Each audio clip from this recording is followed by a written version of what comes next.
Hello story lovers, welcome to my channel. స్టోరీలోకి వెళ్లే ముందు ప్లీజ్ మన ఛానల్ని సబ్స్క్రైబ్ చేసుకోండి. ఆ నగరంలో అతని పేరు వినిపిస్తే చాలు జనాల వెన్నులో వణుకు మొదలవుతుంది. అతని పేరే రౌడీ షీటర్ అర్జున్. ఒక చేతిలో సిగరెట్, ఇంకో చేతిలో ఆయుధం, గుబురు గెడ్డం, బీటలు వారిన చొక్కా. ఇది అతని రూపం. భూ వివాదాలు, హోటల్ సర్వేల్లో గందరగోళాలు, నగరంలో చెలరేగే అల్లర్లు. ఎక్కడైనా సరే అర్జున్ పేరు వినిపించాల్సిందే. నేను సాధారణంగా ఎవ్వరికీ మాట ఇవ్వను. ఇచ్చాక మాత్రం మోసం చేస్తే భస్మం చేస్తా అనేది అతని స్టైల్, అతని బ్రాండ్. సంధ్య ఒక స్కూల్ టీచర్. ఎంత చిన్నవాళ్ళకైనా సరే విద్య అనేది ఒక గొప్ప ఆయుధం. విద్యతో మనం ఏదైనా సాధించవచ్చు అని నమ్మిన ఒక గొప్ప మనిషి. రోజు సాయంత్రం స్కూల్ అయిపోయాక తన ఇంట్లో పేద పిల్లలకు ట్యూషన్ చెప్తూ ఉంటుంది. ఒకరోజు తన ఇంటికి గూండాలు వచ్చి అల్లరి చేస్తారు. ఈ ఇల్లు ఖాళీ చేయాలి, ఇక్కడ మా బాస్ ఫ్యాక్టరీ కట్టాలనుకుంటున్నారు, అందుకోసం మీకు ఎంత డబ్బు కావాలన్నా ఇస్తారు, వెంటనే ఈ ఇల్లు ఖాళీ చేయి అని ఆ గూండాలు హెచ్చరిస్తారు. అప్పుడు సంధ్య, నేను ఈ ఇల్లు ఖాళీ చేయను, ఇది మా అమ్మా నాన్నల గుర్తు, నేను ఈ ఇల్లు ఎవరికీ అమ్మడం లేదు, మీరు ఇక వెళ్ళిపోవచ్చు అనగానే గూండాలు సంధ్య ఇంటి మీదకి దౌర్జన్యంగా వచ్చి ఇంట్లో ఉన్న సామాన్లన్నీ విసిరేయబోతుంటే అప్పుడే అక్కడికి వచ్చిన అర్జున్, పిల్లల ముందు గొడవ చేస్తారా, మీకెంత ధైర్యం అంటూ విరుచుకుపడతాడు. వెంటనే ఇక్కడి నుంచి వెళ్ళకపోయారు, మీలో ఒక్కడు కూడా మిగలడు అంటూ అరుస్తాడు. అర్జున్ గురించి ముందుగానే వాళ్ళకు తెలుసు కాబట్టి అన్నంత పని చేస్తాడని ఆ గూండాలంతా అక్కడి నుంచి పారిపోతారు. సంధ్య అర్జున్కి థ్యాంక్స్ చెప్తుంది. అర్జున్ ఏం మాట్లాడకుండా వెళ్ళిపోతాడు. కొద్ది రోజుల తర్వాత ఒక రాత్రి మళ్ళీ ఆ గూండాలు వచ్చి సంధ్యని బలాత్కారం చేయబోతారు. అప్పుడే అటుగా వచ్చిన అర్జున్, రోజు రాత్రులు తన గ్యాంగ్ను వేసుకొని తిరుగుతుంటాడు అర్జున్. ఆమె అరుపులు విని అక్కడికి వచ్చి వాళ్ళని చిత్తగొట్టి పంపించేస్తాడు. సంధ్య ఒంటి మీద బట్టలు చినిగిపోయి ఏడుస్తూ నిల్చొని ఉంటుంది. అప్పుడు అర్జున్ తన ఒంటి మీద ఉన్న షర్ట్ తీసి ఆమెకు ఇచ్చి వెళ్ళిపోతాడు. అప్పుడు సంధ్యకు అర్జున్ గురించి తెలుసుకోవాలన్న ఆసక్తి పెరుగుతుంది. అసలు ఎవరు ఈ అర్జున్? ఎందుకు అందరూ ఇతన్ని రౌడీలాగా భయం భయంగా చూస్తారు? ఇతని తల్లిదండ్రులు ఎవరు అని తనలో తనే అనుకొని మరుసటి రోజు ఉదయం అర్జున్ ఉండే ఏరియాకి వెళ్తుంది. అక్కడ ఒక చిన్న పెంకుటిల్లు. ఇంట్లో ఎవరూ లేరు. అన్నీ చిందరవందరగా పడి ఉన్న సామాన్లు, మందు సీసాలు, సిగరెట్ ప్యాకెట్లు. అవన్నీ చూసి సంధ్య వెనుతిరిగి వెళ్ళిపోబోతుంటే అన్నపూర్ణమ్మ గారు అనే ఒక పెద్ద మనిషి ఎదురుగా వచ్చి, ఎవరమ్మా నువ్వు, ఈ ఇంటికి ఎందుకు వచ్చావు అని అడుగుతుంది. అప్పుడు సంధ్య జరిగిన విషయం అంతా అన్నపూర్ణమ్మ గారికి చెప్తుంది. అమ్మమ్మ గారు, అసలు ఎవరు ఈ అర్జున్, ఎందుకు ఇలా అయ్యాడు, అతని గురించి తెలుసుకోవాలని వచ్చాను, మీకేమైనా అతని గురించి తెలిస్తే నాకు చెప్తారా అని అడుగుతుంది సంధ్య. అప్పుడు అన్నపూర్ణమ్మ గారు నవ్వుతూ, నాకు వాడు చిన్నప్పటి నుంచి తెలుసు, ఈ పక్కనే మా ఇల్లు, వాడికి నా అన్న వాళ్ళు ఎవరైనా ఉన్నారు అంటే అది నేనే, వాడికి పుట్టిన దగ్గర నుంచి ఎప్పుడూ కష్టాలే. చిన్నప్పుడే తల్లి చనిపోయింది. తండ్రి సత్యమూర్తి ఒక హోండా షోరూంలో మెకానిక్గా చేసేవాడు. సత్యమూర్తికి అర్జున్ అంటే ప్రాణం. వాడికి కూడా తండ్రి అంటే వల్లమాలిన ప్రేమ. అర్జున్ చాలా తెలివైనవాడు. ఎప్పుడూ క్లాస్లో ఫస్ట్ ఉండేవాడు. వాడు 10th క్లాస్ స్టేట్ ఫస్ట్ వచ్చాడు. వాళ్ళ నాన్న మా వీధిలో వాళ్ళందరికీ మిఠాయిలు పంచిపెట్టి ఎంత సంబరపడిపోయాడో. స్టేట్ ఫస్ట్ రావడం వల్ల వాడిని ఇంటర్మీడియట్లో ఎన్నో కాలేజీలు వచ్చి ఫ్రీగా చేర్చుకుంటామని చెప్పారు. వాడు కూడా ఎలాంటి ఫీజు లేకుండా ఇంటర్లో జాయిన్ అయిపోయాడు. ఒకరోజు హోండా షోరూంలో సత్యమూర్తికి హోండా షోరూం యజమానికి మధ్య పెద్ద గొడవ జరిగింది. చేయని తప్పుకి ఆ యజమాని సత్యమూర్తిని ఒక కేసులో ఇరికించి జైలుకు పంపించాడు. ఈ విషయం తెలుసుకున్న అర్జున్ అతని కాళ్ళ మీద పడి ఏడ్చాడు. అతను కనికరం చూపించకపోగా అర్జున్ని కొట్టి పంపించాడు. అర్జున్ న్యాయం కోసం ఎందరో పెద్ద మనుషుల చుట్టూ తిరిగాడు. ఎవ్వరూ అతనికి న్యాయం చేయలేదు. కొద్దిమంది వాడితో గుడ్డు చాకరీ చేయించుకొని తర్వాత బయటకు నెట్టేవారు. అలా ఒక పెద్ద మనిషి ఇంట్లో పనికి కుదిరాడు. అక్కడ బాత్రూమ్లు కడగడం, ఇల్లు తుడవడం, కార్లు తుడవడం, టీలు ఇవ్వడం, చెప్పులు తుడవడం, ఇలా ఒకటేమిటి అన్నీ చేశాడు. వాళ్ళ నాన్న గురించి అడిగితే మాత్రం ఏదో ఒకటి చెప్పి తప్పించుకునేవాడు ఆ పెద్ద మనిషి. ఇలా రోజు జరుగుతూ ఉంది. ఒకరోజు అర్జున్కి కోపం వచ్చి గట్టిగా అడిగాడు. ఆ పెద్ద మనిషి కూడా అర్జున్ని ఇంట్లో నుంచి గెంటేశాడు. దాంతో వాడికి పట్టరాని కోపం వచ్చి పక్కనే ఉన్న మందు బాటిల్ని తీసుకొని వాడి తల మీద గట్టిగా కొట్టాడు. తర్వాత అర్జున్ని కూడా జైల్లో వేశారు. జైల్లో అర్జున్కి కాళిదాస్ అనే గ్యాంగ్తో పరిచయం ఏర్పడింది. ఆ పరిచయంతో ఎలా కూడా వాడు జైల్లో నుంచి బయటకు వచ్చి కాళిదాస్ గ్యాంగ్లో జాయిన్ అయ్యాడు. కాళిదాస్కి వాళ్ళ నాన్న గురించి చెప్పి విడుదల చేయించమంటాడు. కాళిదాసు, మేము చెప్పిన పనులు చెయ్యి, మీ నాన్న గురించి నాకు వదిలే, నేను చూసుకుంటాను అని హామీ ఇచ్చాడు. అప్పటి నుంచి అర్జున్ కాళిదాసు ఏ పని చెప్తే ఆ పని చేసేవాడు. కాళిదాసు అర్జున్కి గురువులాగా మారాడు. అర్జున్ వచ్చాక కాళిదాస్ ప్రాబల్యం కూడా బాగా పెరిగింది. ఆ గ్యాంగ్కి లీడర్ కూడా అయ్యాడు అర్జున్. అప్పుడే కాళిదాస్కి ఒక దుర్బుద్ధి పుట్టింది. అర్జున్ వాళ్ళ నాన్నని విడుదల చేయిస్తే ఎక్కడ తనని వదిలేసి వెళ్ళిపోతాడో అని వాళ్ళ నాన్నని విడుదల చేయించకుండా వాయిదా వేస్తూ వస్తున్నాడు.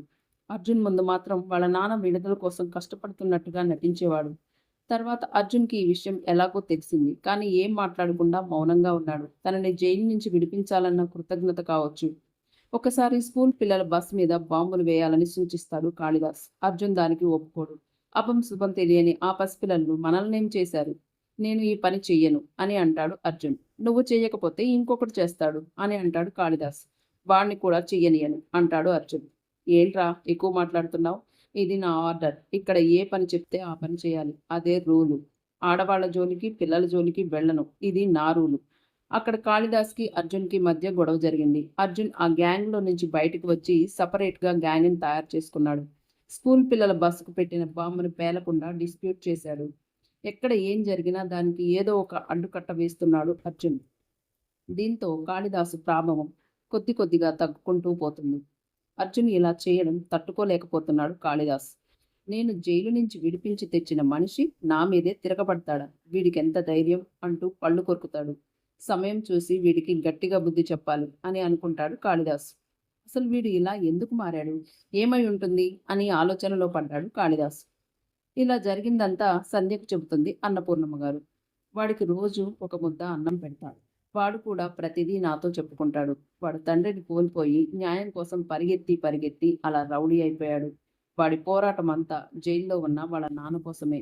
అది ఎప్పుడు నెరవేరుతుందో ఏంటో అని అనుకుంటూ వెళ్ళిపోయింది అన్నపూర్ణమ్మ గారు. అయితే నా ఇంటికి వచ్చింది కూడా ఆ కాళిదాస్ మనుషులేనా అని అనుకొని అక్కడి నుంచి వెళ్ళిపోతుంది సంధ్య. అర్జున్ని ఒక రౌడీలాగా కాకుండా బాధతో బాధపడే మనిషిలాగా చూసింది సంధ్య. ఒకరోజు సంధ్య అర్జున్ వద్దకు వచ్చి, అర్జున్, నువ్వు న్యాయం కోసం పోరాటం చేస్తున్నావు. కానీ నీ పోరాటం ఒక మచ్చలాగా కాకూడదు. నువ్వు నీ పద్ధతిని మార్చుకొని చూడు. కత్తిని పట్టిన నీ చేయి కలాన్ని పట్టుకోవాలి. నువ్వు చదువుకొని ఉంటే న్యాయంగా వాదించేవాడివి. ఇలా అందరినీ కొట్టే రౌడీలా అయ్యేవాడివి కాదు. నాకు తెలిసిన అర్జున్ రౌడీ కాదు. ఎటు వెళ్లాలో తెలియని దారి తప్పిన మనిషి అని సంధ్య అంటుంటే ఆమె మాటలు అతని మనసును తాకాయి. ఎన్ని సంవత్సరాలయింది ఒక ఆడపిల్ల నా ముందు నిలబడి ఇలా ధైర్యంగా మాట్లాడడం. అందరూ నన్ను చూసి భయపడేవాళ్లే. ఈమె మాత్రం ఏ భయం లేకుండా నా ఎదురుగా వచ్చి నిల్చొని మాట్లాడుతుంది అని తన మనసులో అనుకుంటాడు అర్జున్. తర్వాత రోజు నుంచి సంధ్య రోజు ఒక పుస్తకం అర్జున్ గదిలో పెట్టి వెళ్ళేది. కానీ అర్జున్ వాటిని చదివేవాడు కాదు. అతనికి అది జరిగిపోయిన ఎపిసోడ్.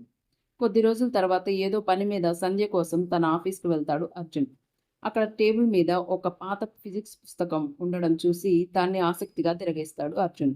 ఇంటర్మీడియట్ మొదటి సంవత్సరం సైన్స్ గ్రూప్‌లోనే చదివాడు. ఆ పుస్తకం చూడగానే అతనికి తన పాత జ్ఞాపకాలు కళ్ళ ముందు కదిలాడాయి.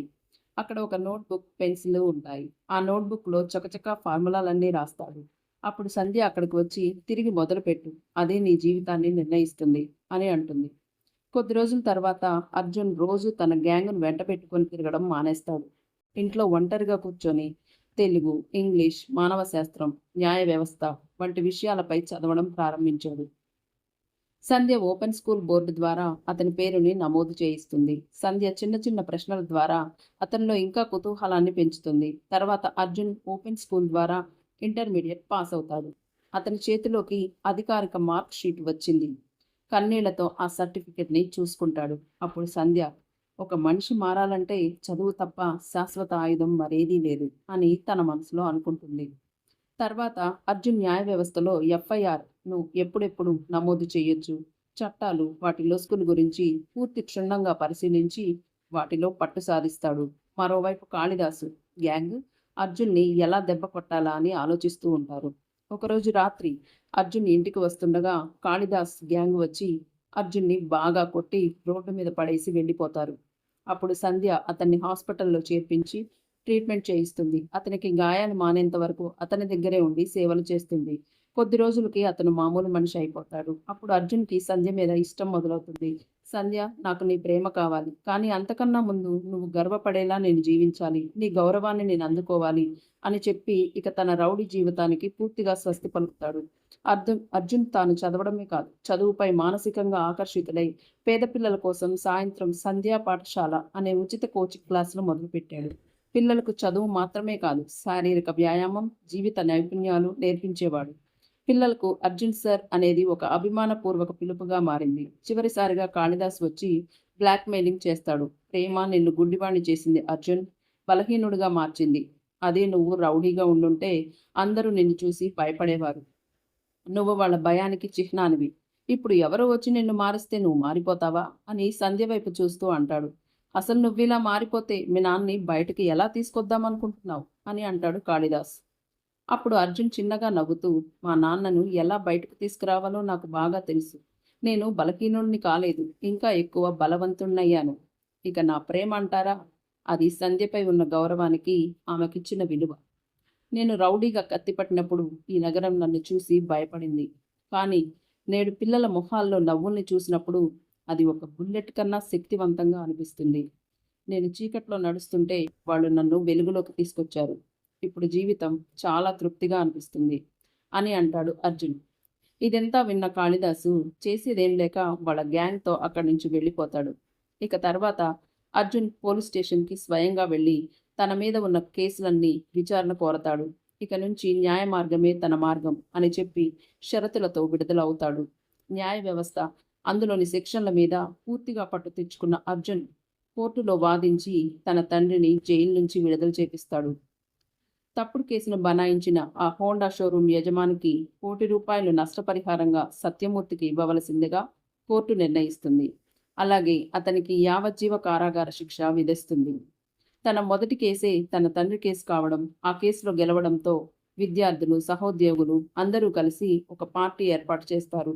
ఆ పార్టీలో కోర్టు జడ్జి మాట్లాడుతూ, ఒకప్పుడు రౌడీగా పేరొందిన అర్జున్ తన తండ్రి కోసం లాయర్ అయ్యాడు, పిల్లల కోసం చదువునిచ్చే గురువయ్యాడు. ఇలాంటి మార్పు చరిత్రలోనే అరుదు అంటాడు జడ్జి. అతను వీఐపీ కావడంతో మాట్లాడిన వెంటనే వెళ్ళిపోతాడు. అందరూ మాట్లాడడం అయిపోయాక అందరూ కలిసి సంధ్యని అర్జున్ గురించి మాట్లాడమని ఫోర్స్ చేస్తారు. సంధ్య మైక్ తీసుకొని మాట్లాడుతూ, మొదటిసారిగా అర్జున్ని నేను చూసినప్పుడు అతని కళ్ళల్లో చెప్పుకోలేని బాధ కనిపించింది. అదంతా వాళ్ళ నాన్న కోసం పడే తపన అని తర్వాత అర్థమైంది. తన చదువు ఆగిపోవడం గురించి తెలిసినప్పుడు అతని నిస్సహాయత నా మనసుని కదిలించింది. అతడికి ధైర్యం ఉంది, కానీ అది వృధాగా పోతుంది. అతడికి చలనం ఉంది, కానీ ఎటు వెళ్లాలో తెలియని మార్గం. అతని మాటల వెనుక నిజాయితీ, కోపం వెనుక మౌనం నన్ను కదిలించాయి. మొదట్లో అతనికి పుస్తకాలు ఇచ్చినప్పుడు చదివేవాడు కాదు. నువ్వు పుస్తకాన్ని చదవకపోవచ్చు, కానీ నేను నిన్ను చదువుతూనే ఉంటాను అని అతనిలో మార్పు రావడం కోసం ఎదురు చూశా. అతను నన్ను ఇష్టపడుతున్నాడని తెలిసినప్పుడు, నువ్వు మారితేనే నేను నిన్ను ప్రేమించగలను. మారిన వాడికి ప్రేమిస్తేనే ప్రేమకు ఓ అర్హత ఉంటుంది అని చెప్పాక అర్జున్ మారాడు, చదివాడు, అతని భాషను మార్చుకున్నాడు. చివరిగా అతన్ని ప్రేమించాక మారాడు. లేదు, మారాకే ప్రేమించాను అని అంటుంది సంధ్య. ఇప్పుడు అర్జున్ను సంధ్య గురించి మాట్లాడమంటారు. ఇక ఆఖరిసారిగా అర్జున్ మాట్లాడుతూ, నా జీవితంలో చదువు లేకపోవడం వల్లే నేను రౌడీగా మారాను. ఇప్పుడు మీ అందరి మధ్యలో ఇలా నిలబడి మాట్లాడుతున్నాను అంటే అదంతా చదువు వల్లే, ఇంకా ఒక టీచర్ వల్ల. నన్ను మార్చింది ఒక టీచర్ కాదు, ఒక నమ్మకం. ఆ నమ్మకం పేరే సంధ్య. ఆమె ప్రేమ ఆకర్షణ కాదు, మార్పు. ఆమె మాటలు మాధుర్యం కాదు, మార్గదర్శనం. నిన్ను ప్రేమించినప్పుడు నేను రౌడీని, నిన్ను ప్రేమించినప్పుడు నేను విద్యార్థిని. నువ్వే నా గురువు, నువ్వే నా జీవిత భాగస్వామి అని అర్జున్ అంటుంటే ఆ మాటలకు సంధ్య ఆనందంతో కళ్ళ వెంట నీరు పెట్టుకుంది. నేను విద్యార్థులకు చెప్పాలనుకున్నది ఒకటే. ఎంతోమంది నేను చాలా కష్టాలు పడ్డాను, నన్ను కష్టాల్లో ఎవరు ఆదుకోలేదు అని అంటుంటారు. కానీ ఆ కష్టాల్లో మనల్ని మనం ప్రూవ్ చేసుకోవాలి, మనం అంటే ఏంటో చూపించాలి. అప్పుడు మనం ఎవరి కోసం వెతుక్కోనవసరం లేదు. వాళ్ళే అందరూ మన చుట్టూ వచ్చి చేరతారు. అదే కదా నిజమైన గెలుపు అంటే. ఇది నాకు అనుభవంతో అర్థమైంది. ఇప్పుడు నేను మీ అందరికీ చెప్తున్నాను. కష్టాల్ని చూసి భయపడకండి, ధైర్యంగా ఎదుర్కోండి, వాటికి ఎదురొడ్డి నిలబడండి. అవే మనల్ని చూసి పారిపోతాయి అని అర్జున్ చెప్పగానే అందరూ నిలబడి క్లాప్స్ కొడతారు. పిల్లలు Arjun sir is our hero అంటూ ఆనందంగా అరుస్తారు. ఇక వాళ్ళ నాన్న కొడుకును చూసి గర్వంగా ఉప్పొంగిపోతూ నుదిటి మీద ముద్దు పెట్టి హగ్ చేసుకుంటాడు. ఇంకా నేను చేయాల్సిన బాధ్యత ఒకటి మిగిలి ఉంది అని సంధ్యని పిలిచి ఆ స్టేజ్ మీద ఉంగరాలు మార్పిస్తాడు. ఆ తర్వాత అందరి ముందు పెళ్లి డేట్ అనౌన్స్ చేస్తాడు. తర్వాత వాళ్ళ పెళ్లి జరుగుతుంది. అర్జున్ తన పాత గ్యాంగ్ని పునఃస్థాపించి ఎన్జిఓ సంధ్య ఫౌండేషన్ను స్థాపించాడు. దాని ద్వారా పిల్లల కోసం స్కూల్ కిట్లు, చిన్న చిన్న హెల్త్ క్యాంపులు, వాళ్ళ చదువుల కోసం స్కాలర్షిప్లు అందించాడు. ప్రతి మెంబర్కు ఒక లక్ష్యం పెట్టాడు, ఒకరి జీవితాన్ని మార్చేలా తపన పడాలి అని. ఆఖరిలో సంధ్య, ఒక మనిషి మారాలంటే ప్రేమ కన్నా ఎక్కువగా నమ్మకం కావాలి. ఆ నమ్మకాన్ని నువ్వు నిజం చేశావు అర్జున్ అని అనగానే అర్జున్ చిరునవ్వుతో, నువ్వు నన్ను ఎప్పుడూ బలవంత పెట్టలేదు సంధ్య. మారమని నా మీద ఒత్తిడి తేలేదు. మారడానికి ఒక అవకాశం ఇచ్చావు. అది నేను సద్వినియోగం చేసుకున్నాను. నువ్వు ఏది నమ్మావో అది నేను నీకు శాశ్వతం చేస్తాను సంధ్య అని అంటాడు అర్జున్. ఇంతటితో ఈ కథ సమాప్తమవుతుంది. కష్టాలు వచ్చినప్పుడు ఇంకా బలవంతులవ్వండి. ఏదో ఒక మార్గం తప్పకుండా ఉంటుంది. కేవలం మీ పనిపైన మాత్రమే శ్రద్ధ పెట్టండి. Thanks for watching.